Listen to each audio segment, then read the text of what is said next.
Sebelum ceritanya dimulai, silahkan tulis di kolom komentar dari daerah mana saja teman-teman yang menonton cerita ini. Jangan lupa like dan subscribe agar channel ini bisa semakin berkembang dan bisa mempersembahkan cerita yang lebih menarik lagi. Pagi itu, mentari di Jakarta bersinar dengan kehangatan yang lembut, menyinari apartemen mewah milik Sita dan Reza. Suara kicauan burung yang samar dari balkon dan aroma kopi Arabica yang baru diseduh menyambut hari. Di balik jendela kaca setinggi langit terbentang pemandangan kota yang mulai sibuk, sebuah kanvas hidup yang seakan menjadi saksi bisu bagi kisah cinta mereka.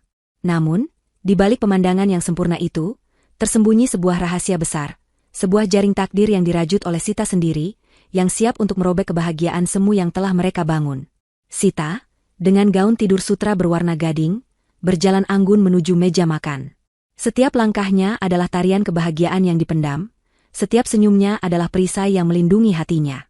Dia melihat Reza, suaminya, duduk di sana dengan kemeja kantor yang rapi, membaca koran dengan cangkir kopi mengepul di sampingnya. Pemandangan itu begitu akrab, begitu damai, hingga seringkali membuat Sita melupakan alasan mengapa semua ini dimulai. "Selamat pagi, suamiku," sapa Sita dengan suara lembut, mencium pipi Reza dengan penuh kasih. Reza menurunkan koran, membalas senyum istrinya dengan tatapan penuh puja. "Selamat pagi, sayang. Hari ini kamu kelihatan lebih cantik dari biasanya," puji Reza, membuat pipi Sita bersemu merah. Pria itu memang pandai sekali membuat hatinya berdebar. Dia meraih tangan Sita dan mengecup punggung tangannya dengan tulus. "Kopi ini buatanmu, kan? Tidak ada yang bisa menandingi rasanya." Sita tertawa kecil, hatinya menghangat. "Tentu saja. Spesial untuk suami tercinta yang akan berjuang di kantor hari ini." Reza adalah gambaran seorang suami idaman. Tampan, karismatik, dan selalu memperlakukannya seperti ratu. Selama 3 tahun pernikahan mereka, tidak pernah sedetik pun Sita meragukan cinta Reza. Dia bekerja sebagai karyawan di sebuah perusahaan konsultan multinasional, sebuah pekerjaan yang dicintainya dan ia kerjakan dengan penuh dedikasi. Sita, di sisi lain, tidak bekerja. Ia memilih untuk menjadi seorang istri yang suportif, mengurus rumah tangga, dan menjadi penopang emosional bagi Reza.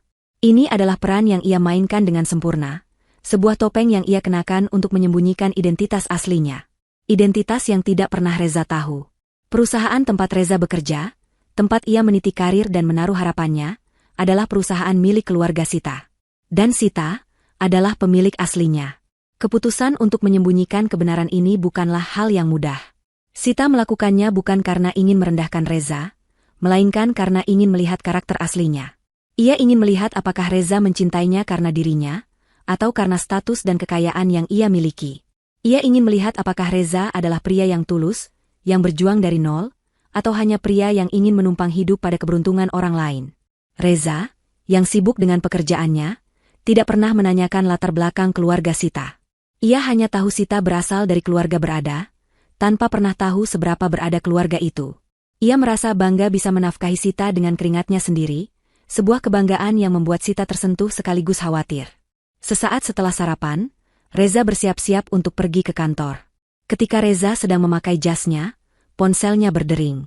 Nama, Mama Sarah, terpampang di layar. Reza tersenyum lebar. Ia mengangkat telepon itu dan meletakkannya di telinga. "Iya, Ma. "Oh, iya, aman kok. Nanti malam Reza mampir ke rumah Mama, ya," kata Reza. Iya, Reza baik-baik aja, kok. Mama juga jaga kesehatan, ya." Setelah Reza menutup telepon, Sita menghampirinya, membantu meluruskan kerah jasnya. "Mama Sarah apa kabar?" tanya Sita. "Baik, dia cuma telepon buat nanya kabar aja." "Mama Sarah memang sayang banget sama kita," kata Reza, memeluk Sita erat.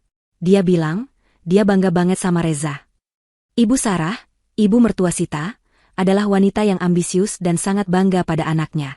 Selama ini, dia bersikap baik pada Sita karena Reza bahagia bersamanya, dan karena hidup Reza menjadi lebih baik. Ia melihat Sita sebagai menantu yang pasrah dan tidak ambisius, yang membuat Reza bisa fokus pada karirnya. Ibu Sarah tidak tahu betapa besar peran Sita di balik kesuksesan Reza. Reza mencium kening Sita dengan lembut. "Aku pergi dulu ya, sayang. Doakan proyek besar di kantorku lancar." "Tentu," jawab Sita. "Aku selalu mendoakanmu." Setelah Reza pergi, keheningan kembali menyelimuti apartemen. Sita berjalan menuju balkon, membiarkan angin pagi membelai wajahnya. Dia teringat kembali percakapannya dengan sang ayah beberapa tahun lalu. Sita, kamu yakin ingin melakukan ini? Menyembunyikan identitasmu dan menikah dengan pria yang bahkan tidak tahu siapa kamu sebenarnya? Tanya ayahnya dengan nada khawatir. Ayah, aku hanya ingin memastikan. Jawab Sita saat itu, suaranya mantap. Aku sudah lelah bertemu pria-pria yang hanya peduli dengan nama besar keluarga kita. Reza berbeda. Dia tulus, dia sederhana. Tapi aku harus yakin. Ayahnya, meskipun tidak setuju, akhirnya menghormati keputusannya. Dia memberikan dukungan penuh, bahkan memerintahkan CEO perusahaan untuk merahasiakan identitas Sita dari semua orang, terutama dari Reza. Selama ini, Sita hanya memantau jalannya perusahaan melalui laporan bulanan yang dikirimkan oleh asisten pribadinya. Dia tahu setiap pergerakan perusahaan, setiap proyek, dan tentu saja, setiap kinerja karyawan. Termasuk Reza. Sita tersenyum getir. Selama ini, ia melihat kinerja Reza yang selalu meningkat, sebuah pencapaian yang murni dari usahanya sendiri. Hatinya dipenuhi rasa bangga. Namun, di balik kebanggaan itu, ada ketakutan yang menggerogoti. Bagaimana jika suatu hari nanti, kebahagiaan ini retak? Bagaimana jika pria yang dicintainya ini ternyata tidak seindah yang ia lihat? Pertanyaan-pertanyaan itu kembali menghantuinya. Sita menarik napas dalam-dalam. Aku yakin, Reza adalah pria yang baik. Bisiknya pada diri sendiri, mencoba meyakinkan hatinya. Namun, di sudut hatinya yang terdalam, ada suara kecil yang berbisik. Mengingatkannya bahwa ujian sesungguhnya bagi sebuah karakter adalah saat seseorang berada di puncak, bukan di titik awal. Dan ia tahu, ujian itu akan segera datang. Di kantor, Reza sedang duduk di mejanya, memandangi berkas-berkas proyek yang menumpuk. Beberapa hari lagi, akan ada pengumuman besar mengenai kenaikan jabatan. Ia merasa yakin bahwa ia akan mendapatkan posisi manajer. Selama ini, dia memang telah bekerja keras dan menunjukkan dedikasi yang tak tergoyahkan. Rekan-rekan kerjanya, termasuk seorang wanita bernama Luna, juga sering memuji kinerjanya. Namun, di balik itu, ada sebuah kebenaran yang tak ia sadari. Semua orang di kantor, dari petinggi hingga staf rendahan, diperintahkan untuk merahasiakan identitas asli sang pemilik, agar sang pemilik bisa memantau kinerja mereka dengan leluasa.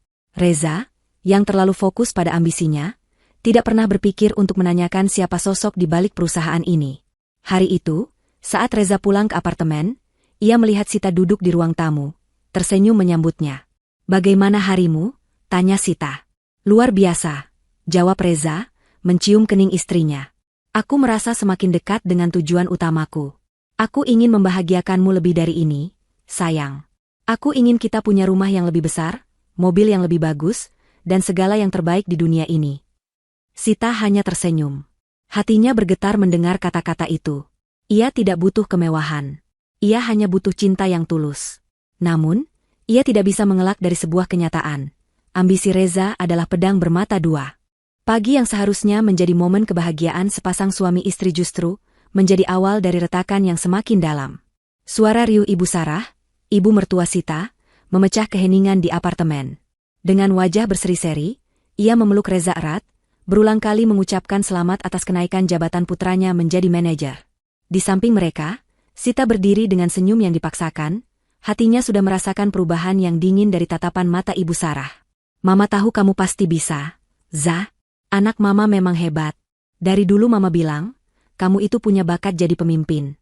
Sekarang buktinya sudah ada. Seru Ibu Sarah penuh bangga, seolah-olah kemenangan itu adalah miliknya sendiri. Reza tersenyum bangga.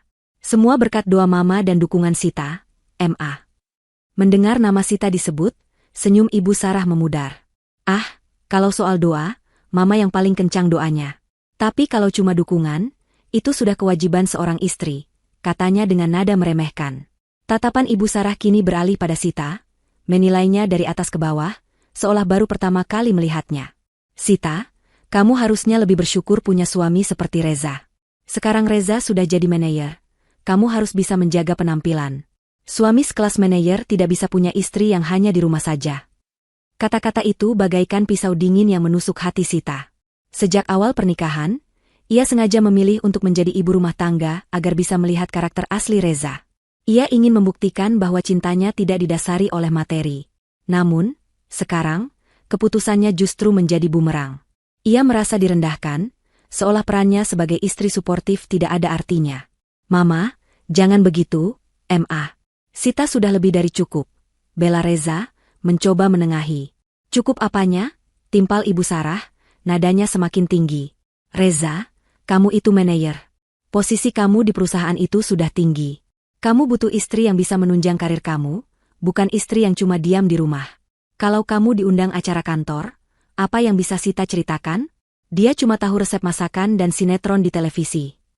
Sita hanya diam, mengepalkan tangannya di bawah meja. Hatinya perih. Ia ingin sekali membantah, mengatakan bahwa ia adalah pemilik perusahaan itu sendiri, bahwa ia bisa melakukan lebih dari yang Ibu Sarah bayangkan. Tapi ia ingat tujuannya. Ia harus tetap diam. Ia harus melihat sejauh mana kesombongan ini akan membawa Reza dan ibunya. Reza, yang sedang mabuk euforia, tidak menyadari betapa pedasnya kata-kata ibunya. Ia hanya tertawa kecil. Sita memang lebih suka di rumah. Ma. Itu yang aku suka dari dia. Dia tidak ambisius dan selalu ada untuk aku. Itu namanya tidak punya visi. Reza, istri itu harusnya menjadi pendamping, bukan beban, balas Ibu Sarah. Ia kemudian menarik Reza ke sudut ruangan, berbicara dengan suara yang lebih pelan namun tetap terdengar oleh Sita. Kamu harus mulai cari teman-teman baru. Lingkaran pertemanan kamu sekarang sudah berbeda. Kamu butuh kenalan dari kalangan atas. Istri yang bisa membantumu membuka jalan, bukan istri yang hanya menunggu di rumah. Malam itu, Ibu Sarah menginap di apartemen mereka, seolah ingin memastikan putranya tidak kembali ke jalan yang salah. Sita merasa apartemen yang tadinya menjadi istananya kini terasa asing. Setiap sudut ruangan dipenuhi aura dingin dan kesombongan. Reza, yang biasanya menghabiskan waktu dengannya, kini lebih sering menelepon dan menerima telepon dari teman-teman barunya. Ia berbicara tentang investasi, proyek, dan rencana-rencana besar. Sayang, coba bayangkan. Sebentar lagi kita bisa pindah ke rumah yang lebih besar. Aku akan beli mobil baru, kata Reza suatu malam, saat mereka berdua berada di kamar. Sita tersenyum getir. Aku tidak butuh itu, Za. Aku cuma butuh kamu. Kita sudah punya segalanya. Kamu tidak mengerti, balas Reza, nadanya terdengar sedikit kesal. Ini bukan cuma tentang materi, tapi tentang status. Aku sudah jadi manajer. Aku harus punya gaya hidup yang sesuai. Aku harus bisa membanggakanmu. Kata-kata Reza itu menusuk hati Sita. Membanggakanmu, yang dulu ia kenal kini terasa berbeda.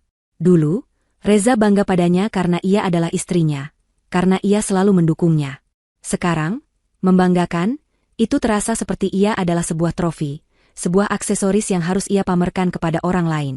Keesokan harinya, Ibu Sarah kembali menyulut api. Saat Sita sedang menata bunga di vas, Ibu Sarah menghampirinya. Sita, dengerin Mama baik-baik. Reza sekarang manajer. Gajinya pasti lebih dari cukup. Kamu tidak perlu lagi jadi ibu rumah tangga yang cuma menghabiskan uangnya. Kamu harusnya bisa kerja. Jadi bisa sama-sama menopang hidup. Ibu, saya memang tidak bekerja. Tapi bukan berarti saya menghabiskan uang Reza. Saya juga punya tabungan sendiri. Jawab Sita, mencoba menahan emosinya. Tabungan apa? Uang saku dari suami? Cibir Ibu Sarah. Dengar, Sita. Perempuan itu harus mandiri. Jangan bergantung pada suami. Nanti kalau Reza ketemu yang lebih menarik, kamu bisa apa? Reza sekarang banyak kenalan. Loh, kamu jangan sampai kecolongan. Sita terdiam, tangannya bergetar. Ucapan Ibu Sarah terlalu kejam. Bukan karena ia meragukan kesetiaan Reza, tapi karena ia melihat bagaimana Ibu Sarah secara tidak langsung mulai menanamkan benih-benih keraguan dan ketidakpercayaan dalam rumah tangga mereka. Sita merasa lelah. Ia merasa seperti berada di medan perang, di mana ia harus melawan mertuanya demi mempertahankan suaminya. Beberapa minggu berlalu, dan situasi semakin memburuk. Reza semakin jarang berada di rumah. Ia pulang larut malam, dengan alasan rapat atau makan malam dengan klien. Ketika ia di rumah, percakapan mereka hanya berpusat pada pekerjaan, uang, dan status. Reza, yang dulu selalu memeluknya sebelum tidur, kini lebih sering tertidur setelah menghabiskan waktu berjam-jam di telepon. Sita tahu ada yang tidak beres. Ia bisa melihat perubahan di mata Reza. Tatapan yang dulu penuh cinta kini digantikan dengan tatapan yang kosong dan penuh ambisi. Di sisi lain, sikap Ibu Sarah semakin menjadi-jadi. Ia mulai sering membicarakan seorang wanita di kantor Reza yang luar biasa. Reza, anak bos kamu itu cantik banget loh. Pinter, mandiri, dan penampilannya sangat menunjang karir. Puji Ibu Sarah, di depan Sita. Coba kalau kamu kenal wanita seperti itu, pasti hidup kamu lebih berwarna. Sita hanya bisa menelan ludah. Hatinya terasa remuk. Pria yang dulu ia cintai kini mulai hanyut dalam keserakahan ibunya. Ia merasa dunianya runtuh, bukan karena ia takut kehilangan suaminya, tetapi karena ia merasa telah salah menilai seseorang. Pria yang ia kira tulus, ternyata bisa berubah hanya karena sebuah jabatan dan pujian semu. Pada suatu malam, saat Reza pulang, ia terlihat gelisah. Sita mencoba bertanya apa yang terjadi, tetapi Reza hanya menjawabnya dengan nada dingin. Bukan urusanmu. Aku sedang banyak pikiran. Sita menatap punggung suaminya yang menjauh, air mata membasahi pipinya. Ia merasa sendirian, terasing di rumahnya sendiri. Ia teringat kembali pada keputusannya untuk menyembunyikan identitasnya. Ia ingin melihat karakter asli Reza. Dan kini, ia telah melihatnya. Reza yang dulu ia kenal, suaminya yang penuh cinta dan kesederhanaan, telah hilang. Digantikan oleh sosok asing yang arogan dan haus kekuasaan. Di balik semua air mata dan kekecewaan itu, Sita merasakan api amarah mulai menyala. Ia sadar, ini bukan lagi sekadar ujian cinta. Ini adalah ujian kehidupannya. Ia tidak akan membiarkan dirinya hancur begitu saja. Ia akan bangkit. Ia akan menunjukkan kepada Reza dan Ibu Sarah, bahwa wanita yang mereka remehkan ini bukanlah wanita lemah yang bisa mereka injak-injak. Pagi yang seharusnya menjadi momen kebahagiaan sepasang suami istri justru menjadi awal dari retakan yang semakin dalam. Suara riuh Ibu Sarah, ibu mertua Sita, memecah keheningan di apartemen. Dengan wajah berseri-seri, ia memeluk Reza erat, berulang kali mengucapkan selamat atas kenaikan jabatan putranya menjadi manajer. Di samping mereka, Sita berdiri dengan senyum yang dipaksakan, hatinya sudah merasakan perubahan yang dingin dari tatapan mata Ibu Sarah. Mama tahu kamu pasti bisa, Za. Anak mama memang hebat. Dari dulu mama bilang, kamu itu punya bakat jadi pemimpin. Sekarang buktinya sudah ada. Seru Ibu Sarah penuh bangga, seolah-olah kemenangan itu adalah miliknya sendiri. Reza tersenyum bangga. Semua berkat doa mama dan dukungan Sita, M.A. Mendengar nama Sita disebut, senyum Ibu Sarah memudar. Ah, kalau soal doa, mama yang paling kencang doanya. Tapi kalau cuma dukungan, itu sudah kewajiban seorang istri, katanya dengan nada meremehkan. Tatapan Ibu Sarah kini beralih pada Sita, menilainya dari atas ke bawah, seolah baru pertama kali melihatnya. Sita, kamu harusnya lebih bersyukur punya suami seperti Reza. Sekarang Reza sudah jadi manajer. Kamu harus bisa menjaga penampilan. Suami sekelas manajer tidak bisa punya istri yang hanya di rumah saja. Kata-kata itu bagaikan pisau dingin yang menusuk hati Sita. Sejak awal pernikahan, ia sengaja memilih untuk menjadi ibu rumah tangga agar bisa melihat karakter asli Reza. Ia ingin membuktikan bahwa cintanya tidak didasari oleh materi. Namun, sekarang, keputusannya justru menjadi bumerang. Ia merasa direndahkan, seolah perannya sebagai istri suportif tidak ada artinya. Mama, jangan begitu, M.A. Sita sudah lebih dari cukup. Bela Reza, mencoba menengahi. Cukup apanya? Timpal Ibu Sarah, nadanya semakin tinggi. Reza, kamu itu manajer. Posisi kamu di perusahaan itu sudah tinggi. Kamu butuh istri yang bisa menunjang karir kamu, bukan istri yang cuma diam di rumah. Kalau kamu diundang acara kantor, apa yang bisa Sita ceritakan? Dia cuma tahu resep masakan dan sinetron di televisi. Sita hanya diam, mengepalkan tangannya di bawah meja. Hatinya perih. Ia ingin sekali membantah, mengatakan bahwa ia adalah pemilik perusahaan itu sendiri, bahwa ia bisa melakukan lebih dari yang Ibu Sarah bayangkan. Tapi ia ingat tujuannya. Ia harus tetap diam. Ia harus melihat sejauh mana kesombongan ini akan membawa Reza dan ibunya. Reza, yang sedang mabuk euforia, tidak menyadari betapa pedasnya kata-kata ibunya. Ia hanya tertawa kecil. Sita memang lebih suka di rumah, M.A. Itu yang aku suka dari dia. Dia tidak ambisius dan selalu ada untuk aku. Itu namanya tidak punya visi, Reza. Istri itu harusnya menjadi pendamping, bukan beban, balas Ibu Sarah. Ia kemudian menarik Reza ke sudut ruangan, berbicara dengan suara yang lebih pelan namun tetap terdengar oleh Sita. Kamu harus mulai cari teman-teman baru. Lingkaran pertemanan kamu sekarang sudah berbeda. Kamu butuh kenalan dari kalangan atas. Istri yang bisa membantumu membuka jalan, bukan istri yang hanya menunggu di rumah. Malam itu, Ibu Sarah menginap di apartemen mereka, seolah ingin memastikan putranya tidak kembali ke jalan yang salah. Sita merasa apartemen yang tadinya menjadi istananya kini terasa asing. Setiap sudut ruangan dipenuhi aura dingin dan kesombongan. Reza, yang biasanya menghabiskan waktu dengannya, kini lebih sering menelepon dan menerima telepon dari teman-teman barunya. Ia berbicara tentang investasi, proyek, dan rencana-rencana besar. Sayang, coba bayangkan. Sebentar lagi kita bisa pindah ke rumah yang lebih besar. Aku akan beli mobil baru, kata Reza suatu malam, saat mereka berdua berada di kamar. Sita tersenyum getir. Aku tidak butuh itu, Zah. Aku cuma butuh kamu. Kita sudah punya segalanya. Kamu tidak mengerti, balas Reza, nadanya terdengar sedikit kesal. Ini bukan cuma tentang materi, tapi tentang status. Aku sudah jadi manajer. Aku harus punya gaya hidup yang sesuai. Aku harus bisa membanggakanmu. Kata-kata Reza itu menusuk hati Sita. Membanggakanmu, yang dulu ia kenal kini terasa berbeda. Dulu, Reza bangga padanya karena ia adalah istrinya, karena ia selalu mendukungnya. Sekarang, membanggakan, itu terasa seperti ia adalah sebuah trofi, sebuah aksesoris yang harus ia pamerkan kepada orang lain. Keesokan harinya, Ibu Sarah kembali menyulut api. Saat Sita sedang menata bunga di vas, Ibu Sarah menghampirinya. Sita, dengerin Mama baik-baik. Reza sekarang manajer. Gajinya pasti lebih dari cukup. Kamu tidak perlu lagi jadi ibu rumah tangga yang cuma menghabiskan uangnya. Kamu harusnya bisa kerja. Jadi bisa sama-sama menopang hidup. Ibu, saya memang tidak bekerja. Tapi bukan berarti saya menghabiskan uang Reza. Saya juga punya tabungan sendiri, jawab Sita, mencoba menahan emosinya. Tabungan apa? Uang saku dari suami, cibir Ibu Sarah. Dengar, Sita. Perempuan itu harus mandiri. Jangan bergantung pada suami. Nanti kalau Reza ketemu yang lebih menarik, kamu bisa apa? Reza sekarang banyak kenalan. Loh, kamu jangan sampai kecolongan. Sita terdiam, tangannya bergetar. Ucapan Ibu Sarah terlalu kejam. Bukan karena ia meragukan kesetiaan Reza, tapi karena ia melihat bagaimana Ibu Sarah secara tidak langsung mulai menanamkan benih-benih keraguan dan ketidakpercayaan dalam rumah tangga mereka. Sita merasa lelah. Ia merasa seperti berada di medan perang, di mana ia harus melawan mertuanya demi mempertahankan suaminya. Beberapa minggu berlalu, dan situasi semakin memburuk. Reza semakin jarang berada di rumah.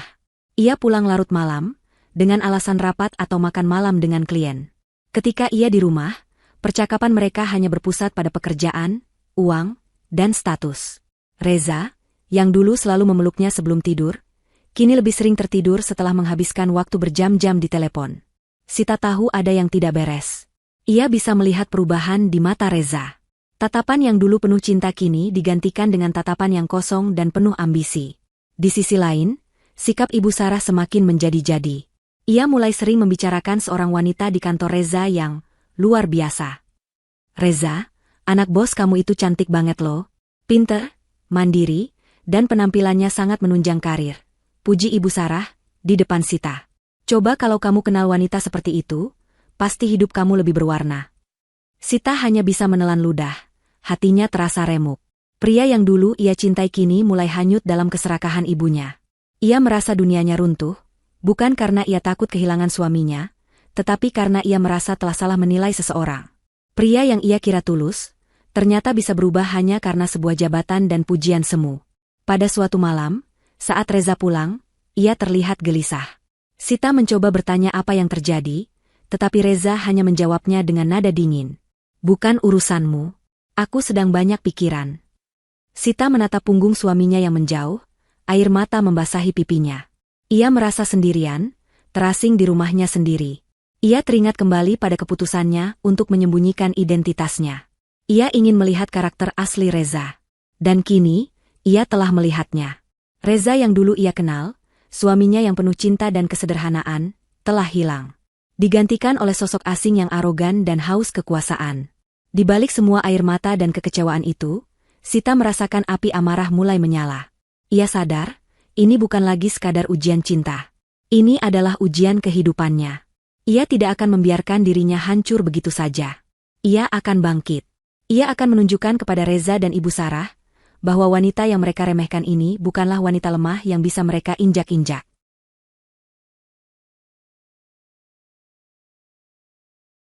Malam itu, hening di antara Sita dan Reza terasa lebih menusuk daripada suara pertengkaran yang paling keras sekalipun. Kalimat, "Kita harus bicara," yang keluar dari bibir Reza menggema di seluruh ruang apartemen, membawa firasat buruk yang selama ini Sita pendam. Ia tahu, momen ini akan datang. Momen di mana topeng kebahagiaan akan jatuh, dan kebenaran pahit akan terungkap.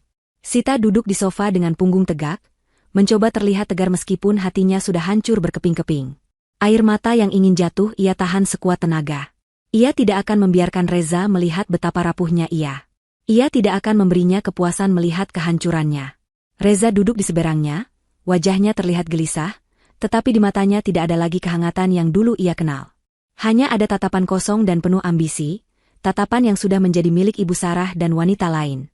Reza mengambil napas dalam-dalam, seolah sedang membaca skenario yang sudah dihafalnya. Sita, mulainya, suaranya dingin dan tanpa emosi. Aku sudah memikirkannya baik-baik. Kita tidak bisa bersama lagi. Sita merasakan jantungnya mencelos ke perut, tetapi ia tetap diam. Ia hanya menatap Reza, menunggu kelanjutan kalimatnya. Aku ingin kita bercerai, lanjut Reza, suaranya sedikit bergetar, namun bukan karena sedih, melainkan karena ia merasa tidak nyaman mengucapkan kata-kata itu. Aku sudah manajer sekarang. Posisi aku sudah tinggi. Kamu tidak bisa mengimbangiku. Kata-kata itu bagaikan tamparan keras di wajah Sita. Tidak bisa mengimbangimu, bisik Sita, suaranya bergetar menahan tangis. Apa maksudmu, Za? Jelas kok, Sita. Kamu itu cuma ibu rumah tangga. Kamu tidak punya wawasan luas, tidak punya koneksi, dan tidak bisa menemaniku di acara-acara penting. Hidup kita sudah tidak selevel lagi. Aku butuh istri yang bisa membantuku lebih maju, bukan yang hanya menjadi penonton, kata Reza, mengulang persis kata-kata yang Ibu Sarah dan Rina ucapkan padanya. Sita tersenyum getir. Jadi, semua yang kita bangun, semua kenangan kita, hanya karena level? Hanya karena sebuah jabatan? Tanyanya, suaranya perlahan menjadi dingin dan tajam. Apakah kamu sudah lupa, Reza? Dulu kamu bilang kamu tidak peduli aku bekerja atau tidak. Kamu bilang kamu mencintaiku apa adanya. Reza mengernyitkan dahi. Itu dulu, Sita. Saat aku masih karyawan biasa. Sekarang aku manajer. Duniaku sudah berubah. Kamu tidak bisa mengharapkan aku tetap sama. Tiba-tiba, ponsel Reza berdering. Nama, Mama Sarah, terpampang di layar. Reza ragu-ragu, tetapi ia mengangkat telepon itu, menekan tombol speaker. Suara Ibu Sarah yang penuh kemenangan terdengar. Bagaimana, Reza? Sudah kamu bicarakan dengan Sita? Mama sudah bilang, dia itu cuma beban. Kamu butuh wanita lain. Wanita yang lebih selevel denganmu. Rina, misalnya, bisik Ibu Sarah, nadanya penuh dengan racun. Sita merasakan darahnya mendidih. Ia tahu wanita bernama Rina itu ada. Ia tahu semua ini adalah hasil konspirasi keji antara Reza, ibunya, dan wanita itu. Sita dengar, kata Reza, mematikan speaker ponselnya. Mama Sarah benar. Aku sudah bertemu dengan wanita lain. Wanita yang bisa mengerti ambisiku, yang bisa mendukung karierku. Itu adalah pukulan telak. Pukulan yang tidak hanya menghancurkan hatinya, tetapi juga menghancurkan harga dirinya. Wanita yang dulu mencintainya dengan tulus, kini bersedia membuangnya demi seorang wanita lain yang ambisius. Siapa dia? Tanya Sita, suaranya sangat pelan, namun tegas. Apakah dia Rina? Reza terkejut. Dari mana kamu tahu? Aku tahu segalanya, jawab Sita, matanya menatap tajam ke mata Reza. Aku tahu bagaimana ibumu dan wanita itu bersekongkol. Aku tahu bagaimana mereka memanipulasimu. Aku tahu semuanya, Reza. Wajah Reza memerah. Aku tidak peduli. Aku ingin bercerai. Aku ingin memulai hidup baru, teriak Reza, suaranya menggelegar di seluruh ruangan. Kamu itu penghalang, Sita. Kamu adalah masa lalu yang ingin aku lupakan. Mendengar kata-kata itu, air mata Sita akhirnya jatuh. Namun bukan air mata kesedihan, melainkan air mata kemarahan. Ia bangkit dari duduknya, berjalan mendekat ke Reza, dan menatapnya dengan tatapan yang penuh dengan kekecewaan dan kebencian. Reza, suatu hari nanti, kamu akan menyesali semua kata-kata ini, bisiknya, suaranya dingin dan penuh ancaman. Suatu hari nanti, kamu akan tahu siapa sebenarnya wanita yang kamu buang. Sita berbalik dan berjalan menuju kamar mereka. Ia tidak akan menangis lagi. Ia tidak akan bersedih lagi. Air mata yang jatuh tadi adalah air mata terakhir yang ia tumpahkan untuk Reza. Ia mengunci pintu kamar dari dalam, mengambil ponselnya, dan menekan nomor ayahnya. Suara ayahnya yang hangat menjawab telepon, namun Sita tidak bisa menahan air matanya. Ayah, mereka membuangku, bisik Sita, suaranya bergetar. Ayah Sita, yang selama ini mengetahui rahasia itu, terdiam. Ayah sudah tahu, nak. Ayah sudah mengawasi mereka sejak lama. Ayah hanya menunggu kamu siap. Kata-kata itu bagaikan pelukan hangat yang menenangkan hati Sita. Ia menghapus air matanya, menarik napas dalam-dalam, dan mengubah suaranya dari seorang istri yang hancur menjadi seorang wanita bisnis yang tegas. Ayah, aku rasa sudah cukup. Aku rasa aku sudah siap, kata Sita, suaranya kini terdengar mantap. Tolong siapkan semuanya. Aku akan kembali ke perusahaan. Aku akan kembali sebagai pemilik. Di luar kamar, Reza mencoba membuka pintu, memanggil nama Sita berulang kali, tetapi Sita tidak menjawab. Ia hanya duduk di lantai, bersandar di pintu, mendengarkan suara suaminya yang perlahan-lahan hilang, digantikan oleh kesunyian yang mencekam.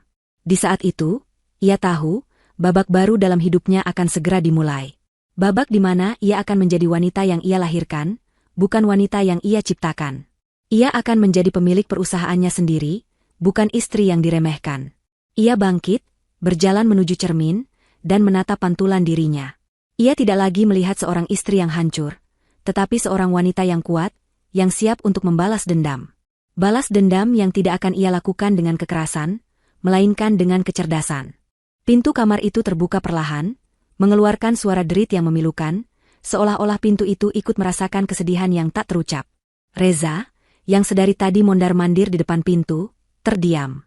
Di depannya, berdiri seorang wanita yang tak lagi ia kenali. Bukan lagi Sita, istri yang rapuh dan penuh cinta, melainkan seorang wanita dengan tatapan dingin, mata yang tajam, dan punggung yang tegak. Sita tidak menatapnya.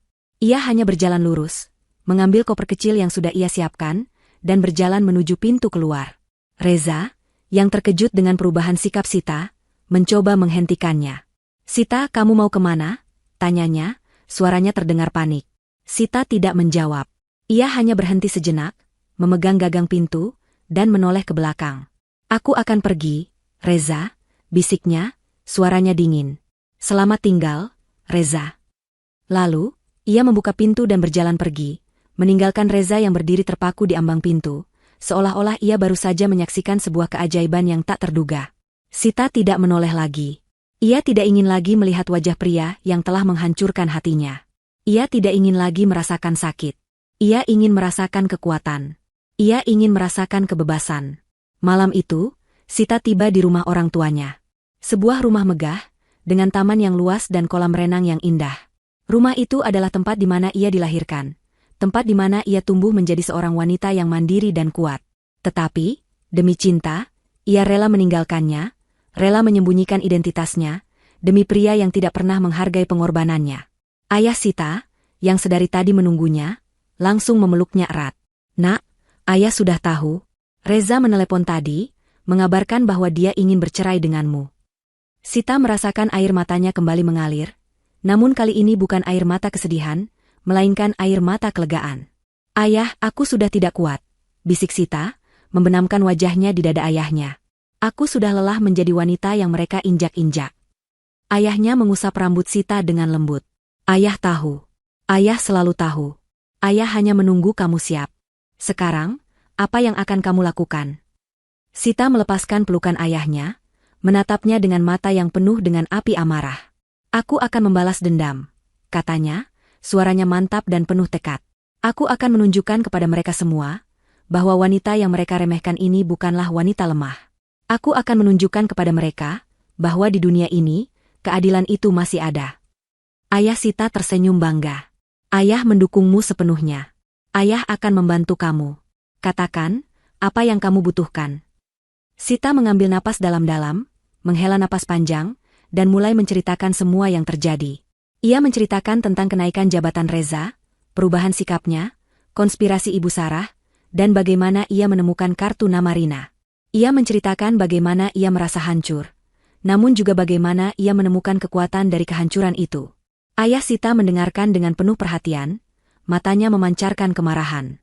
Jadi, mereka bersekongkol, katanya, suaranya terdengar dingin. Mereka akan menyesali perbuatan mereka. Sita mengangguk. Ya, ayah. Mereka akan menyesal. Tapi kali ini, aku yang akan membalas dendam. Aku tidak ingin ayah atau orang lain yang melakukannya. Aku ingin mereka tahu, siapa sebenarnya aku. Ayah Sita setuju. Baiklah. Besok pagi, kita akan bertemu dengan Pak Budi, CEO perusahaan. Kita akan menyusun rencana. Sekarang, kamu istirahat. Kamu pasti lelah. Sita mengangguk, lalu naik ke kamarnya. Kamar yang dulu ia tinggalkan, kini terasa asing, namun juga terasa hangat. Ia melihat-lihat kamarnya, merasakan nostalgia yang menusuk. Ia melihat foto-foto masa kecilnya, foto-foto masa mudanya, dan foto-foto dirinya bersama ayah dan ibunya. Ia tersenyum. Malam itu, Sita tidak bisa tidur. Ia memikirkan rencananya, memikirkan bagaimana cara membalas dendam yang paling cerdas, yang paling menyakitkan, namun juga paling adil. Ia tidak ingin membuat mereka menderita secara fisik. Ia ingin membuat mereka menderita secara emosional. Ia ingin mereka merasakan bagaimana rasanya kehilangan semua yang mereka miliki, sama seperti ia kehilangan semua yang ia miliki. Keesokan paginya, Sita bangun pagi, mengenakan pakaian kantornya yang dulu. Sebuah gaun kerja berwarna hitam yang elegan, dengan sepatu hak tinggi berwarna senada. Ia menata rambutnya, memakai make-up tipis, dan menata pantulan dirinya di cermin. Ia tidak lagi melihat seorang istri yang rapuh, melainkan seorang wanita karir yang sukses. Ayahnya, yang melihat perubahan itu, tersenyum. Kamu sudah siap? Sita mengangguk. Aku siap, ayah. Mereka lalu pergi ke kantor, di mana Pak Budi, CEO perusahaan, sudah menunggu mereka di ruang rapat. Pak Budi adalah pria parubaya yang loyal dan cerdas. Ia sudah bekerja di perusahaan itu selama puluhan tahun, dan ia tahu segalanya tentang perusahaan itu. Selamat pagi, Nona Sita, sapa Pak Budi, menundukkan kepalanya dengan hormat. Selamat pagi, Pak Budi, balas Sita, suaranya terdengar mantap. Terima kasih sudah datang. Ada apa, Nona Sita? Apakah ada masalah dengan Pak Reza? Tanya Pak Budi, matanya menatap tajam ke arah Sita. Ya, ada masalah, jawab Sita. Saya ingin kembali ke perusahaan, dan mengambil alih jabatan saya sebagai pemilik. Pak Budi terkejut, namun ia tidak bertanya lebih jauh. Ia tahu, Sita adalah wanita yang cerdas dan kuat. Ia tahu, Sita tidak akan kembali tanpa alasan yang kuat. Saya ingin Anda mengumpulkan semua data tentang Reza. Kinerja, proyek, laporan, semuanya, kata Sita, suaranya penuh perintah. Saya ingin Anda menyiapkan surat pemecatan. Saya ingin Anda menyiapkan segalanya. Saya akan kembali, dan saya akan membuat mereka menyesal. Sita menatap ayah dan Pak Budi, matanya penuh dengan tekad.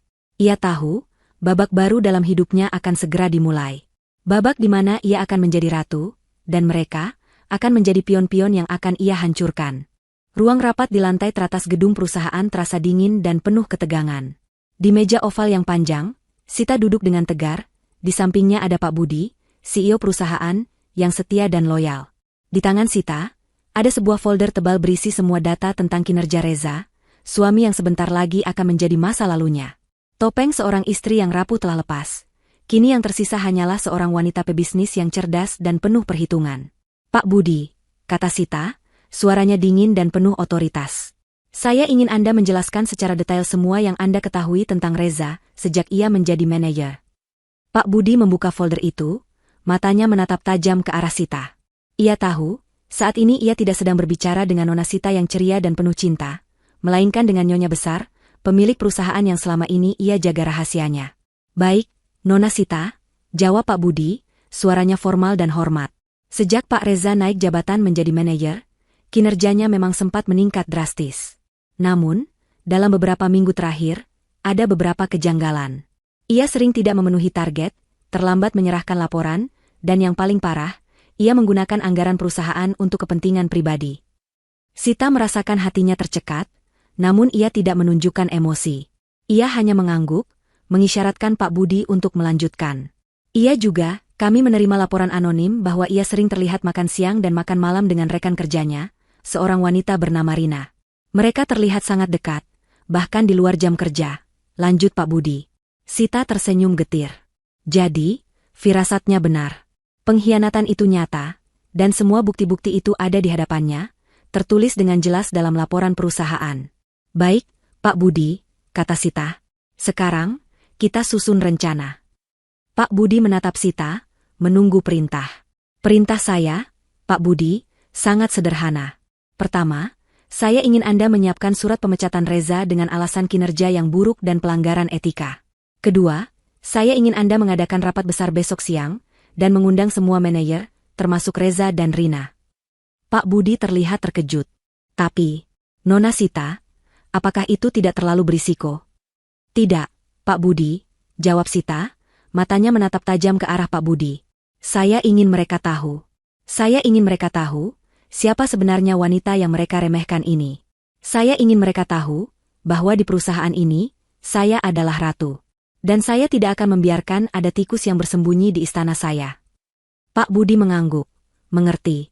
Ia tahu, Sita tidak akan membiarkan pengkhianatan ini berlalu begitu saja. Ia tahu, Sita ingin membalas dendam. Dan ia, sebagai orang kepercayaan, akan membantu Sita. Lalu, Nona Sita, apa yang harus saya katakan kepada mereka? Tanya Pak Budi. Katakan kepada mereka, bahwa saya akan hadir. Saya akan datang. Dan saya akan membuat pengumuman penting, jawab Sita. Katakan kepada mereka, bahwa ini adalah hari kebangkitan bagi perusahaan. Katakan kepada mereka, bahwa ini adalah hari di mana keadilan akan ditegakkan. Di tempat lain, di sebuah kafe mewah, Reza dan Rina sedang tertawa.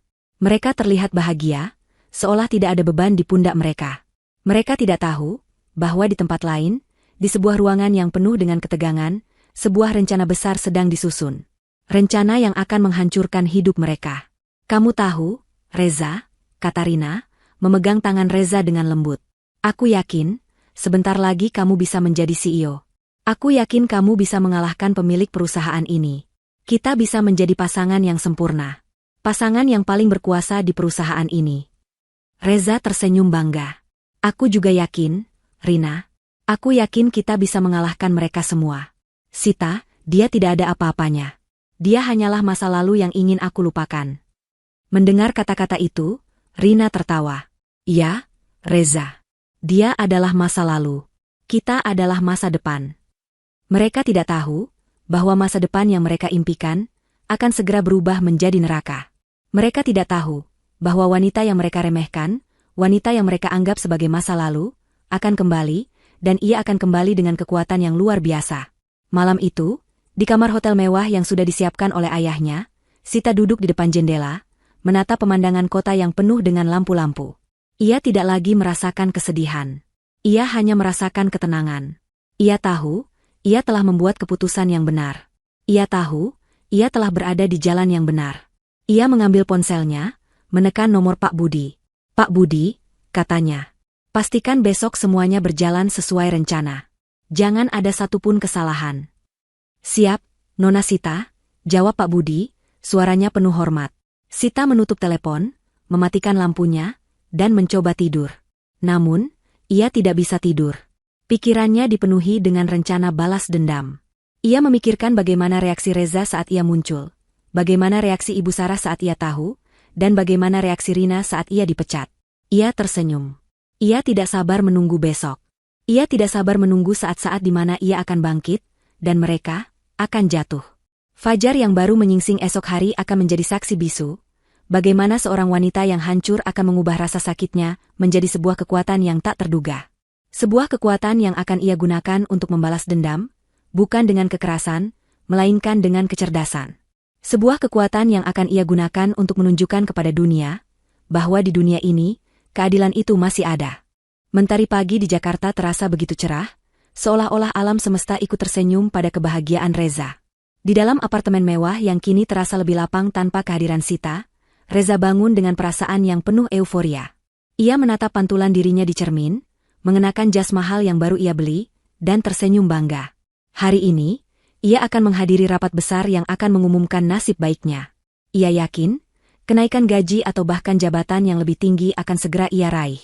Di sampingnya, Rina, yang kini sudah menempati posisi yang dulunya milik Sita, tersenyum manis. Ia membenarkan dasi Reza, menatapnya dengan penuh puja. Kamu sudah siap, sayang? Tanyanya, suaranya terdengar lembut dan penuh kasih.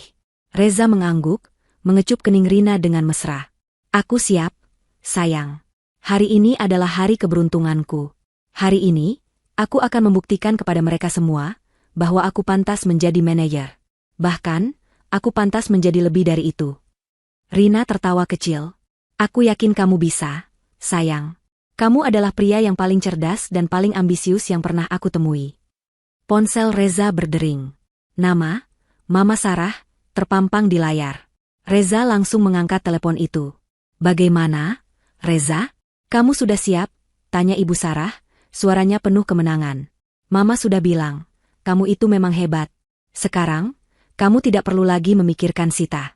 Dia hanya masa lalu. Fokus saja pada kariermu, dan fokus pada Rina. Dia wanita yang bisa membuat kamu maju, bukan wanita yang hanya bisa membuat kamu mundur. Reza tertawa. Iya, Ma. Mama benar. Aku sudah tidak memikirkan Sita. Aku sudah bahagia dengan Rina. Kami akan pergi ke rapat bersama. Doakan aku, ya, Ma. Tentu, Nak.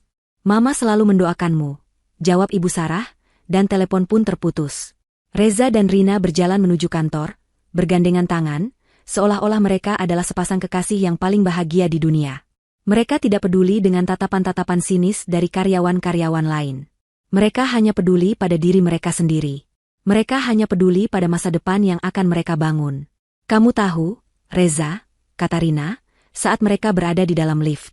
Aku yakin, hari ini, kamu akan menjadi pahlawan. Kamu akan menjadi legenda di perusahaan ini. Reza tersenyum bangga. Aku tahu itu, sayang. Aku tahu itu. Aku memang dilahirkan untuk menjadi legenda. Pintu lift terbuka. Mereka berjalan dengan langkah yang angkuh, menuju ruang rapat yang sudah penuh dengan manajer dan petinggi perusahaan. Di sana, mereka disambut oleh tatapan-tatapan aneh, namun mereka tidak memedulikannya. Mereka hanya berpikir bahwa tatapan-tatapan itu adalah tatapan iri. Di salah satu sudut ruangan, seorang karyawan rendahan bernama Dani, yang dulunya adalah teman baik Reza, menatap Reza dengan tatapan kasihan. Reza, apa yang terjadi? Bisiknya pada dirinya sendiri. Mengapa kamu bisa berubah seperti ini? Dani tahu, ada yang tidak beres. Ia tahu, ada yang tidak beres dengan rapat ini. Ia tahu, Nona Sita, pemilik perusahaan yang selama ini ia hormati, akan hadir di rapat ini. Ia tahu, Nona Sita akan membalas dendam. Dan ia tahu, Reza tidak akan bisa melarikan diri dari takdirnya. Di dalam ruang rapat, Reza dan Rina duduk di kursi paling depan, menunggu rapat dimulai. Mereka tidak menyadari bahwa mereka sedang duduk di kursi yang akan segera berubah menjadi kursi panas. Mereka tidak menyadari bahwa mereka sedang berada di panggung yang akan mengumumkan kehancuran mereka. Reza mengambil napas dalam-dalam, mencoba terlihat tenang dan berwibawa. Di sampingnya, Rina tersenyum, matanya penuh dengan ambisi. Ia sudah membayangkan dirinya menjadi istri manajer, dan sebentar lagi, istri seorang direktur. Pintu ruangan terbuka. Seorang wanita melangkah masuk dengan anggun, mengenakan gaun kerja berwarna hitam yang elegan, dengan sepatu hak tinggi berwarna senada. Ia berjalan lurus, menuju podium, dan menatap semua orang dengan mata yang tajam. Reza terkejut. Rina terkejut. Semua orang terkejut. Wanita itu adalah Sita. Sita, yang mereka anggap sebagai wanita lemah, yang mereka anggap sebagai masa lalu, kini berdiri di depan mereka, memegang kendali penuh. Wajahnya tidak menunjukkan emosi. Ia hanya menatap Reza, matanya penuh dengan api amarah yang siap membakar. Reza mencoba bangkit, mencoba mengatakan sesuatu, tetapi ia tidak bisa. Suaranya tercekat di tenggorokannya. Ia menatap Sita, matanya penuh dengan ketakutan. Ia tahu wanita di depannya ini bukanlah wanita yang ia kenal. Wanita di depannya ini adalah seorang ratu, yang siap membalas dendam. Sita tersenyum getir.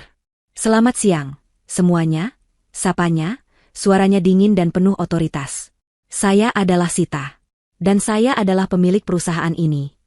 Kata-kata itu bagaikan bom yang meledak di dalam ruangan. Semua orang terdiam, menatap Sita dengan penuh kekaguman dan ketakutan. Rina, yang duduk di samping Reza, memucat. Ia tidak percaya dengan apa yang ia dengar. Reza, yang duduk di sampingnya, mematung, seolah-olah ia baru saja melihat hantu. Keheningan yang mencekam menyelimuti ruang rapat. Semua mata tertuju pada Sita, wanita yang dulu mereka kenal sebagai istri dari manajer Reza, kini berdiri di depan mereka sebagai pemilik perusahaan. Reza dan Rina, yang tadinya penuh dengan arogansi, kini duduk mematung di kursi mereka, wajah mereka pucat pasi. Dunia yang mereka bangun dengan kebohongan dan kesombongan, kini runtuh di hadapan mereka. Sita mengambil napas dalam-dalam, matanya menatap tajam ke arah Reza. "Selamat siang, semuanya," katanya, suaranya dingin dan penuh otoritas. "Saya tahu, Anda semua terkejut. Saya tahu, Anda semua bertanya-tanya, mengapa saya ada di sini. Saya adalah Sita. Dan saya adalah pemilik perusahaan ini." Suara bisikan-bisikan mulai terdengar di seluruh ruangan. Sebagian besar orang terkejut, namun sebagian besar lainnya, terutama Pak Budi dan orang-orang kepercayaannya, hanya tersenyum. Mereka tahu, drama ini baru saja dimulai. "Selama ini, saya sengaja menyembunyikan identitas saya," lanjut Sita, suaranya terdengar lebih dingin. "Saya ingin melihat, siapa saja yang bekerja dengan integritas, dan siapa saja yang bekerja dengan ambisi kotor." Lalu, matanya kembali menatap Reza. "Reza," katanya, suaranya terdengar tajam. "Kamu bekerja dengan ambisi kotor." Reza mencoba bangkit, mencoba membantah. "Sita, kamu, apa yang kamu katakan?" "Duduk," perintah Sita, suaranya penuh perintah. "Kamu tidak berhak berbicara." Reza terdiam, matanya menatap tajam ke arah Sita, penuh dengan kemarahan dan ketidakpercayaan.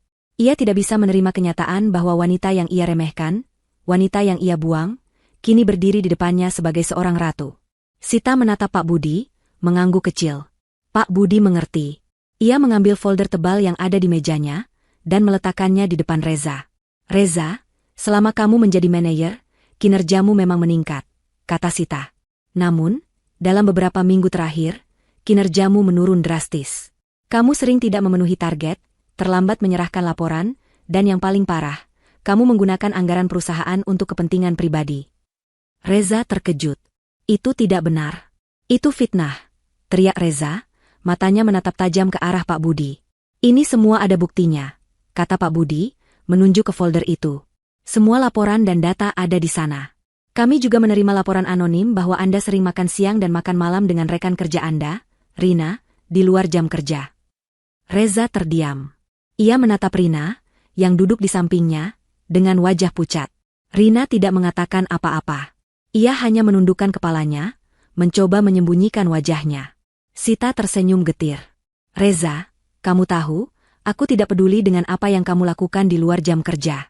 Tapi, aku peduli dengan integritas dan etika. Dan kamu telah melanggar keduanya." Sita lalu menoleh ke arah Rina. "Dan kamu, Rina, sebagai seorang senior, kamu seharusnya menjadi contoh bagi bawahanmu. Tapi, kamu justru menjadi partner dari pelanggaran etika." Rina mencoba membela diri. "Nona Sita, saya tidak tahu apa-apa." "Kamu tahu," potong Sita, suaranya dingin.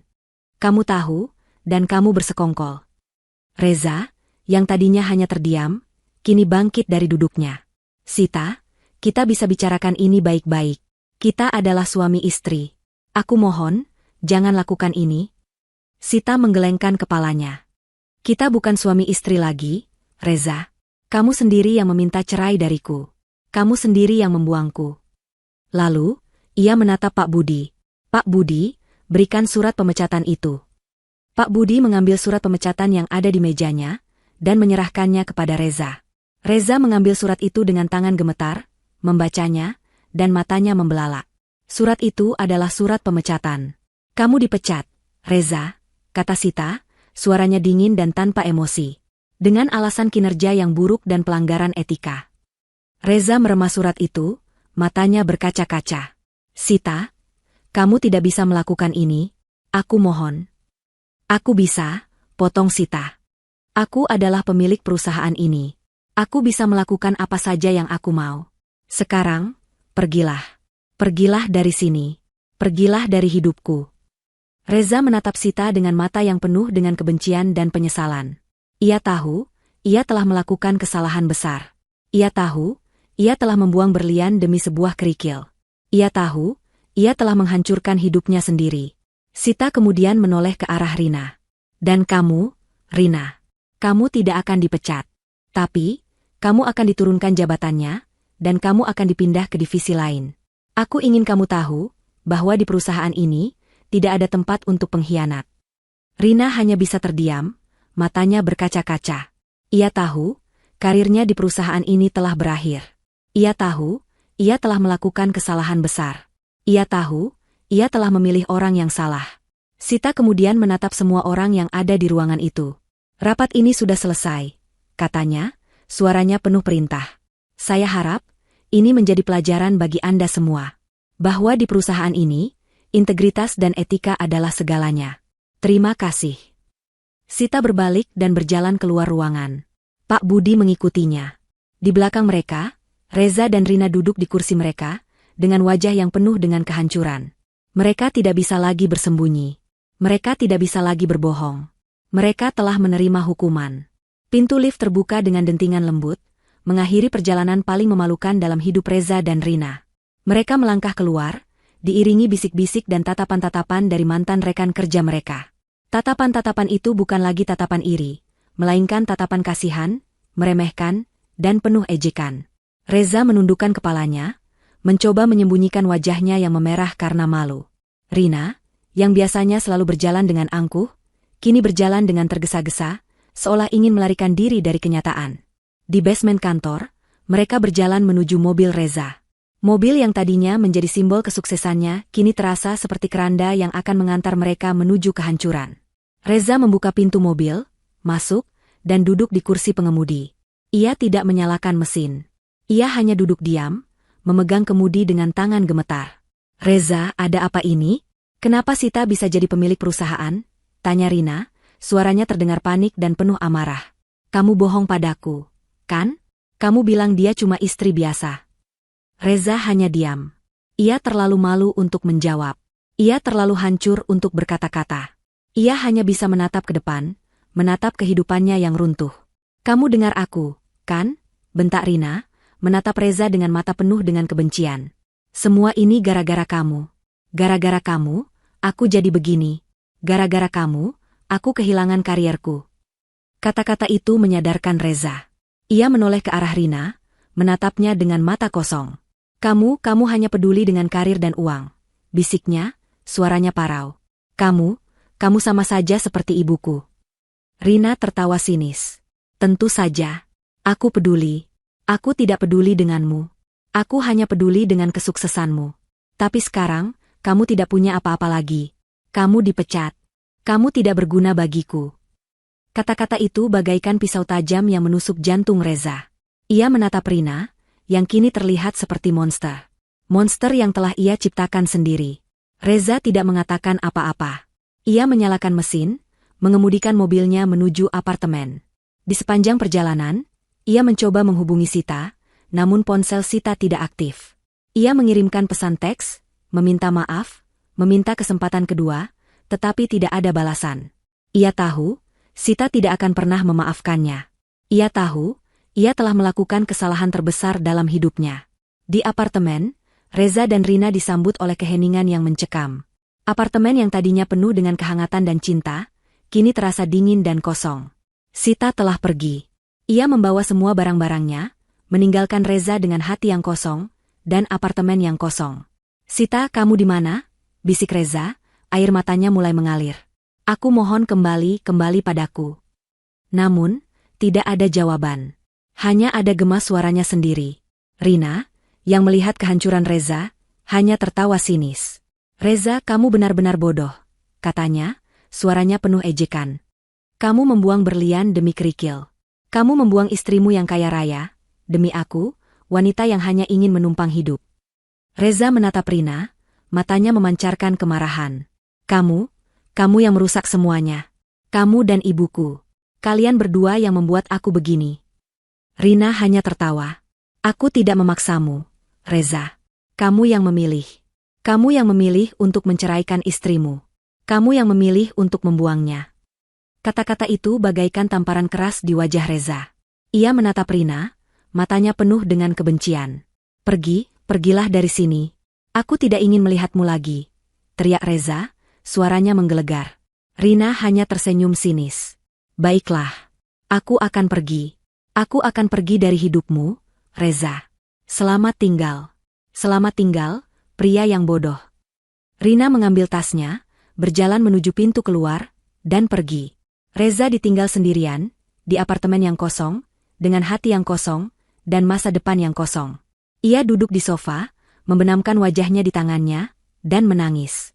Tangisan yang penuh dengan penyesalan, tangisan yang penuh dengan kesedihan, tangisan yang penuh dengan kehancuran. Malam itu, ia mencoba menghubungi Sita lagi, namun ponsel Sita tidak aktif. Ia mencoba menghubungi ayah Sita, namun teleponnya tidak diangkat. Ia mencoba menghubungi Ibu Sarah, tetapi Ibu Sarah hanya membentaknya, menyalahkannya atas semua yang terjadi. Kamu bodoh. Kamu kenapa dipecat? Sekarang kita mau makan apa? Teriak Ibu Sarah di telepon. Aku hancur. Bisik Reza, suaranya parau. Mama tidak peduli. Yang Mama peduli, sekarang kita mau makan apa? Kamu sudah tidak punya pekerjaan, tidak punya apa-apa. Kamu sudah tidak berguna lagi. Bentak Ibu Sarah, lalu menutup teleponnya. Reza terdiam. Ia tidak bisa lagi menahan air matanya. Ia menangis sejadi-jadinya, seperti seorang anak kecil yang kehilangan ibunya. Ia tahu, ia telah kehilangan segalanya. Ia tahu, ia telah membuang berlian demi sebuah kerikil. Ia tahu, ia telah menghancurkan hidupnya sendiri. Dan ia tahu, penyesalan itu datang terlambat. Ponsel di tangan Reza terasa berat, seberat beban hidup yang kini menimpanya. Kalimat terakhir dari Ibu Sarah, kamu sudah tidak berguna lagi, menggema di telinganya, menyempurnakan kehancuran yang sudah ia rasakan. Ia duduk sendirian di sofa apartemen yang kini terasa kosong, air matanya sudah mengering, menyisakan kekosongan yang tak terlukiskan. Ia telah kehilangan segalanya, pekerjaan, istri, dan yang paling menyakitkan, ia telah kehilangan harga dirinya. Reza mengambil tasnya, memasukkan beberapa pakaian ke dalamnya, dan berjalan keluar dari apartemen. Ia tidak tahu kemana ia harus pergi. Ia tidak punya uang, tidak punya pekerjaan, dan tidak punya siapa-siapa. Ia hanya punya satu tempat yang bisa ia tuju, rumah Ibu Sarah. Ia berharap, di sana, ia bisa menemukan perlindungan dan kasih sayang. Namun, ia tidak tahu, di sana, ia hanya akan menemukan neraka yang lain. Di rumah Ibu Sarah, Reza disambut dengan tatapan dingin dan penuh amarah. Ibu Sarah duduk di sofa, memegang ponselnya, menatap Reza dengan mata yang penuh kebencian. Jadi, kamu dipecat? Tanya Ibu Sarah, suaranya dingin dan tajam. Kamu bodoh. Mama sudah bilang, kamu jangan sampai berbuat macam-macam. Tapi kamu malah dipecat. Sekarang kita mau makan apa? Reza terdiam. Ia tidak tahu harus berkata apa. Ia hanya bisa menundukkan kepalanya, merasa malu dan bersalah. Kamu dengar Mama, kan? Bentak Ibu Sarah. Kamu itu anak Mama. Kamu itu kebanggaan Mama. Tapi sekarang kamu hanya aib. Reza mencoba membela diri. Mama sendiri yang bilang, kalau Sita itu penghalang. Mama sendiri yang menyuruh aku untuk menceraikannya. Mama sendiri yang bilang, kalau Rina itu wanita yang lebih baik. Kata-kata itu membuat Ibu Sarah terdiam. Namun, ia tidak merasa bersalah. Ia hanya merasa marah. Marah karena rencananya gagal, marah karena ia harus menanggung akibatnya. Aku tidak menyuruhmu dipecat, teriak Ibu Sarah. Aku hanya menyuruhmu untuk menceraikan Sita. Aku tidak menyuruhmu untuk menghancurkan kariermu. Ini semua salahmu, Reza. Ini semua salahmu. Reza terdiam. Ia tidak bisa lagi membantah. Ia tahu, ia telah melakukan kesalahan. Ia tahu, ia telah membuang berlian demi sebuah kerikil. Ia tahu, ia telah menghancurkan hidupnya sendiri. Hari-hari berlalu, dan hidup Reza dan Ibu Sarah berubah total. Mereka terpaksa menjual rumah mewah mereka, dan pindah ke sebuah kontrakan kecil di pinggir kota. Kehidupan yang dulu penuh dengan kemewahan dan kebanggaan, kini penuh dengan kesulitan dan keputusasaan. Reza mencoba mencari pekerjaan. Ia mengirimkan lamaran ke berbagai perusahaan, namun tidak ada satupun yang menerimanya. Berita tentang pemecatannya sudah menyebar luas. Tidak ada perusahaan yang mau mengambil risiko mempekerjakan seorang pria yang dipecat, karena kinerja buruk dan pelanggaran etika. Reza, kamu sudah melamar kemana lagi? Tanya Ibu Sarah, suatu pagi, saat Reza sedang membaca koran. Aku sudah melamar ke banyak perusahaan, tapi tidak ada satupun yang menerimaku. Jawab Reza, suaranya parau. Kenapa? Kenapa mereka tidak menerimamu? Bentak Ibu Sarah. Kamu itu lulusan terbaik. Kamu itu manajer. Kenapa mereka tidak menerimamu? Berita tentang pemecatanku sudah menyebar luas. Tidak ada perusahaan yang mau mempekerjakanku. Bisik Reza. Bodoh, teriak Ibu Sarah. Ini semua salahmu. Kalau kamu tidak dipecat, kita tidak akan jadi begini. Kita tidak akan tinggal di tempat kumuh ini. Ini semua salahmu. Reza tidak mengatakan apa-apa. Ia hanya menundukkan kepalanya, air matanya kembali mengalir. Ia merasa lelah. Ia merasa putus asa. Ia merasa ingin mati. Di sisi lain, di kantornya, Sita sedang duduk di ruangannya, menatap keluar jendela. Di tangannya, ada sebuah majalah bisnis, dengan wajahnya terpampang di sampulnya. Sita, Ratu Bisnis yang Bangkit dari Keterpurukan, begitu judulnya. Sita tersenyum. Ia tidak lagi merasakan kesedihan. Ia hanya merasakan kebahagiaan. Ia tahu, ia telah membuat keputusan yang benar. Ia tahu, ia telah berada di jalan yang benar. Tiba-tiba, ponselnya berdering. Nama, Pak Budi, terpampang di layar. Sita langsung mengangkat telepon itu. Nona Sita, kata Pak Budi. Ada kabar dari Pak Reza dan Ibu Sarah. Mereka sudah pindah dari rumah mereka, dan sekarang mereka tinggal di sebuah kontrakan kecil di pinggir kota. Mereka kesulitan membayar tagihan, dan hubungan mereka menjadi sangat tegang. Sita terdiam. Hatinya merasa perih. Bukan karena ia merasa sedih atas nasib mereka, melainkan karena ia tahu, semua ini adalah hasil dari perbuatan mereka sendiri. Mereka telah menabur benih-benih kesombongan dan kebohongan, dan kini mereka harus memanen hasilnya. Terima kasih, Pak Budi, kata Sita, suaranya dingin. Biarkan mereka menjalani kehidupan mereka. Saya tidak ingin lagi mendengar nama mereka. Sita menutup telepon, dan kembali menatap keluar jendela. Di luar, mentari bersinar dengan hangat, menyinari kehidupan barunya. Hidup yang penuh dengan kebahagiaan, kesuksesan, dan kedamaian.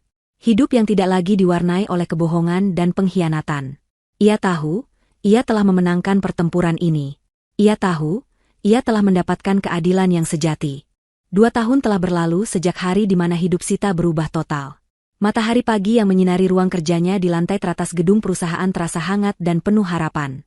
Di mejanya, tumpukan berkas dan laporan proyek menjadi saksi bisu dari kesuksesan yang ia raih dengan kerja keras dan kecerdasannya.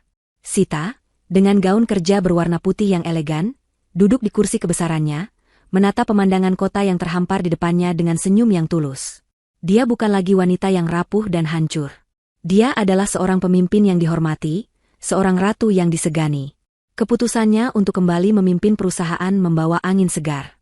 Dengan visi yang tajam dan strategi yang brilian, ia berhasil meluncurkan beberapa proyek inovatif yang tidak hanya mendongkrak keuntungan, tetapi juga memberikan dampak positif bagi masyarakat. Ia tidak hanya mengelola perusahaan, ia mengubahnya menjadi sebuah institusi yang etis dan penuh integritas. Nona Sita, laporan proyek baru sudah siap, kata Pak Budi, masuk ruangan dengan tumpukan berkas di tangannya. Senyum tulus dan penuh hormat terpancar dari wajahnya. Tim kami berhasil menyelesaikan proyek ini 2 minggu lebih cepat dari target. Sita tersenyum, mengangguk bangga. Kerja bagus, Pak Budi. Saya tahu saya bisa mengandalkan Anda. Di mata Pak Budi dan seluruh karyawan, Sita adalah sosok yang inspiratif. Ia tidak lagi menyembunyikan identitasnya, dan ia tidak lagi takut untuk menunjukkan kekuatannya. Ia menjadi contoh nyata, bahwa seorang wanita tidak perlu bergantung pada siapapun untuk meraih kesuksesan. Ia adalah bintang yang bersinar terang, dan cahaya itu berasal dari dirinya sendiri, bukan dari orang lain. Namun, kebahagiaan Sita tidak hanya berasal dari kesuksesan karirnya. Di luar kantor, ia menemukan kebahagiaan sejati dalam kesederhanaan. Ia kembali ke hobi lamanya, melukis. Di sebuah studio kecil di rumahnya, ia menghabiskan waktu berjam-jam untuk menuangkan perasaannya ke atas kanvas. Bukan lagi lukisan-lukisan penuh kesedihan, melainkan lukisan-lukisan penuh dengan warna-warni kehidupan. Lukisan-lukisan itu adalah cerminan dari hatinya yang kini telah pulih sepenuhnya. Hubungan Sita dengan keluarganya pun semakin erat. Ia sering menghabiskan waktu bersama ayah dan ibunya, berbagi cerita, tertawa, dan membangun kenangan baru. Ayahnya, yang selama ini menjadi penopang emosionalnya, kini melihatnya dengan tatapan bangga.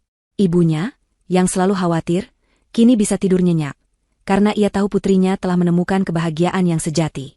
Pada suatu malam, Sita duduk di teras belakang rumahnya, menatap bintang-bintang. Ia memikirkan masa lalunya, memikirkan Reza, Ibu Sarah, dan Rina. Namun, ia tidak lagi merasakan kesedihan atau kemarahan. Yang ia rasakan hanyalah rasa terima kasih. Terima kasih karena mereka telah mengajarinya sebuah pelajaran yang paling berharga dalam hidup. Bahwa cinta sejati bukanlah tentang pengorbanan yang sia-sia, melainkan tentang menghargai diri sendiri. Bahwa kesuksesan sejati bukanlah tentang jabatan dan kekayaan, melainkan tentang integritas dan kehormatan.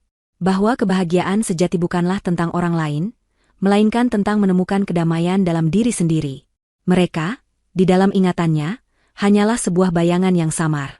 Mereka adalah sebuah babak dalam hidupnya yang sudah ia tutup rapat. Ia tidak lagi peduli dengan apa yang terjadi pada mereka. Ia tidak ingin lagi mendengar nama mereka. Ia ingin fokus pada babak baru dalam hidupnya, babak yang ia ciptakan sendiri. Di sampingnya, ponselnya bergetar.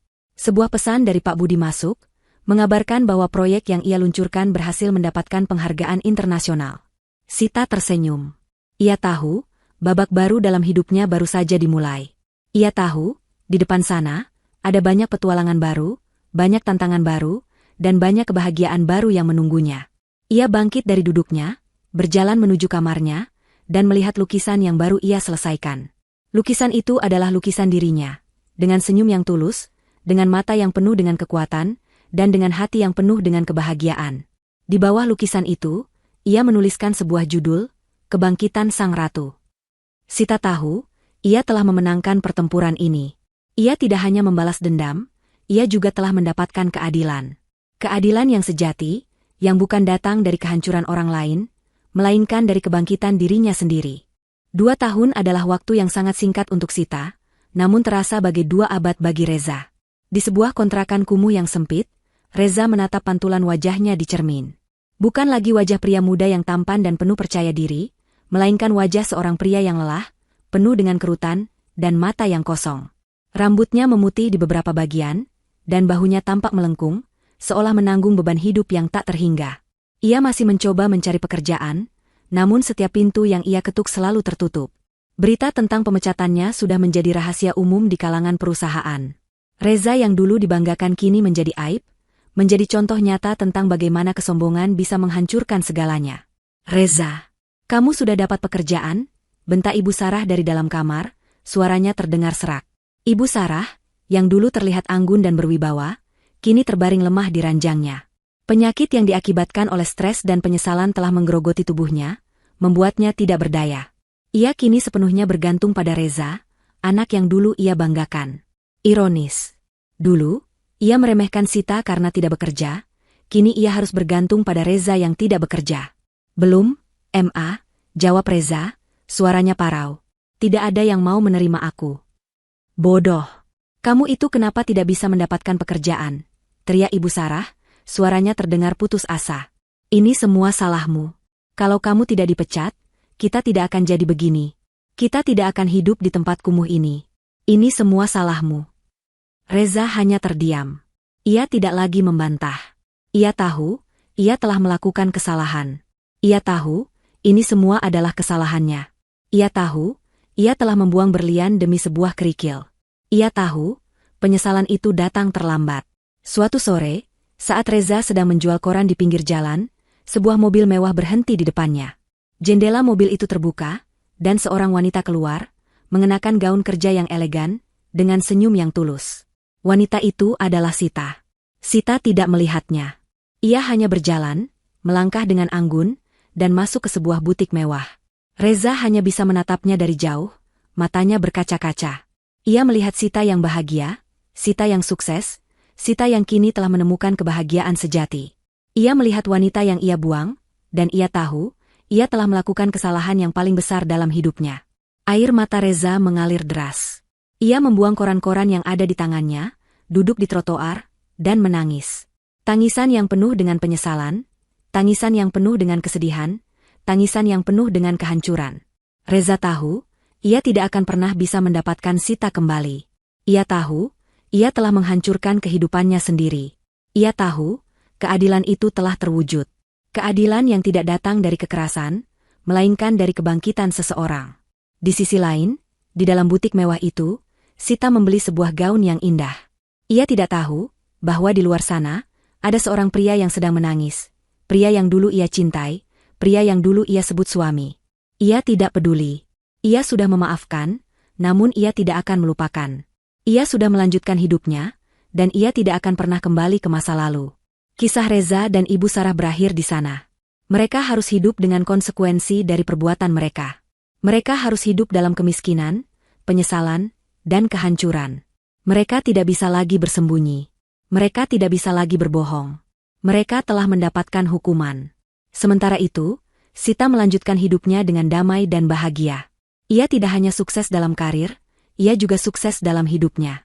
Ia telah menemukan kebahagiaan sejati, kebahagiaan yang tidak datang dari orang lain, melainkan dari dirinya sendiri. Ia telah membuktikan bahwa keadilan sejati adalah bangkit dari keterpurukan dan menjadi lebih baik. Ia telah membuktikan bahwa di dunia ini, kebaikan akan selalu menang, dan kejahatan akan selalu kalah.